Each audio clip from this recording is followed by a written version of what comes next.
Good day, everybody, and welcome to another edition of the Military and Foreign Affairs Network. I'm your host, the voice of reason. Today is December 24th, Christmas Eve. I hope this day finds everybody happy, healthy, and I hope you have a joyous Christmas Eve this evening. And with that being said, we're going to continue our coverage of the ongoing crisis between the Russian Federation and the Ukraine, along with its Western NATO-backed allies. So again, the pressure continues to increase as does the rhetoric, and again we're continuing to see this military buildup by the Russian Federation along the borders of Ukraine, and I'm going to now look at some of these headlines that we're seeing, and what you'll notice is the messaging is very similar coming out of the two camps. So, for instance, RT today, Russia Today, U.S. sending thousands of military personnel to Ukrainian front lines, Moscow. And then you go over to the UK, United Kingdom, Mail Online.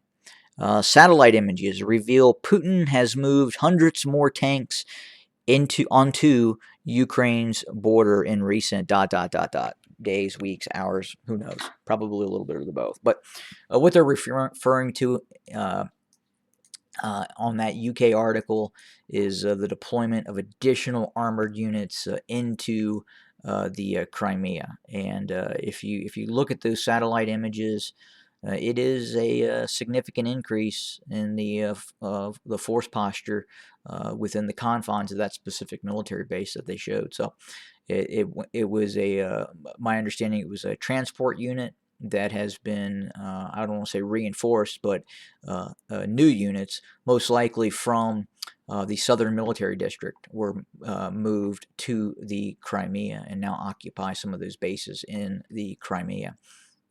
But if you look at, for instance, what is being said again by RT, and you actually go into the actual article itself, Moscow's foreign ministry has accused the West of nudging Kiev into a full blown conflict. And again, this is Russia Today reporting this. As many as 10,000 Western military instructors have been sent to Ukraine to train the Eastern European nation soldiers and support its fighting in the Donbass. Moscow has claimed, insisting that 4,000 are Americans. Speaking during a briefing on Friday, Maria Zakharova, spokesperson for Moscow's Ministry of Foreign Affairs, suggested that the presence of foreign military personnel is a sign that Kiev is preparing for a confrontational solution to the ongoing standoff with the two declared breakaway republics in eastern Donbass. And again, this is her statement. The more instructors there are, the bigger Ukraine's military budget, she said. The more arms they bring there, the more often we hear explosions not only on the line of contact, but also right in the neighborhood of civilian infrastructure. According to Zakharova, the claims foreign trainers are in Ukraine to help deter Russian aggression are a lie and amount not just to hypocrisy or double standards. This is a combination of blasphemy and mockery. Zakharova accused Kiev and its Western partners of disingenuously justifying the instructor's presence on the basis of defense and containment of Russian aggression, calling this explanation a lie and saying that foreign trainers are directly responsible for the events taking place in front of our eyes in the Donbass. And as you can see, the tones are not softening. And if you watched Putin's conversations yesterday with the media, a widely publicized event, I believe at one point at least from the reports, he told NATO to go to hell, or NATO could go to hell. And again, the big concern is that if you look at the rhetoric that is coming out of the Kremlin, if you look at the amount of forces that are being deployed by the Russian Federation, And again, I use this map, and again, this map and this website really signifies the Russian force posture prior to the recent events that are occurring now. Obviously, some of these units that were created, these big heavy divisions that were created near the Ukrainian border, were formed up, and the force deployment started many years ago. So I guess the question is how long has Putin been planning this? Obviously, in terms of nation states, all nations have, especially larger nations. The United States has operational plans to invade every country on Earth, and that would include Canada, Mexico, the United Kingdom. There is a war plan inside the United States.